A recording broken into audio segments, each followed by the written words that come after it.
ഇപ്പം നമ്മുടെ ഇന്നത്തെ പരിപാടി i10 1.2 ലിറ്റർ കാപ്പ എഞ്ചിൻ വരുന്നൊരു വണ്ടിയാണ്. അതിൽ ഒരു മേജർ സർവീസിനായിട്ട് കയറിയത്. ഷോക്കുകൾ, അതുപോലെ ക്ലച്ച് അസംബ്ലി, ഓയിൽ ചേഞ്ച്, അങ്ങനെ അത്യാവശ്യം നല്ല രീതിയിൽ മേജർ സർവീസായിട്ട് കയറിയ വണ്ടിയാണ്. ഇതിപ്പോൾ നമ്മൾ കാണിക്കുന്നതെന്ന് പറഞ്ഞു കഴിഞ്ഞാൽ നമ്മൾ ഈ വണ്ടി ചെയ്തേക്കുന്നത് ഫുള്ള് ജെനുവിൻ പാർട്സ് ഇട്ടാണ്. ചില കസ്റ്റമേഴ്സിൻ്റെ ഒരു ധാരണയുണ്ട്, ലോക്കൽ വർക്ക്ഷോപ്പുകളിൽ ജെനുവിൻ പാർട്സുകൾ ഉപയോഗിക്കത്തില്ല, ഇല്ലെങ്കിൽ ലോക്കൽ വർക്ക്ഷോപ്പുകളിൽ കുറഞ്ഞ പാർട്സ് ഇട്ട് ചെയ്യുന്നതുകൊണ്ടാണ് അവർക്ക് ആ റേറ്റിന് ചെയ്യാൻ പറ്റുന്നത് എന്നൊക്കെ ചെറിയ ചെറിയ ധാരണകളുണ്ട്. നമ്മളത് ചെയ്യുന്നത് ഓരോ കസ്റ്റമേഴ്സിനെയും ഇത് ചെയ്തുകൊണ്ടാണ്.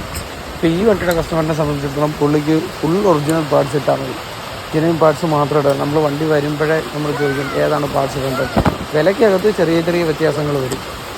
ഹുണ്ടായിയെ സംബന്ധിച്ചിടത്തോളം അങ്ങനെ വലിയ വ്യത്യാസങ്ങളൊന്നും മറ്റ് കമ്പനികളുടെ സാധനങ്ങളെ വെച്ച് വരുന്നില്ല. ചെറിയ ചെറിയ വ്യത്യാസങ്ങൾ അവിടെ ഇവിടെയൊക്കെ വരുന്നുണ്ട്. ചില സാധനങ്ങൾക്ക് തീരെ വില കുറവായിരിക്കും, ചില സാധനങ്ങൾക്ക് അത്യാവശ്യം നല്ല വിലയായിരിക്കും.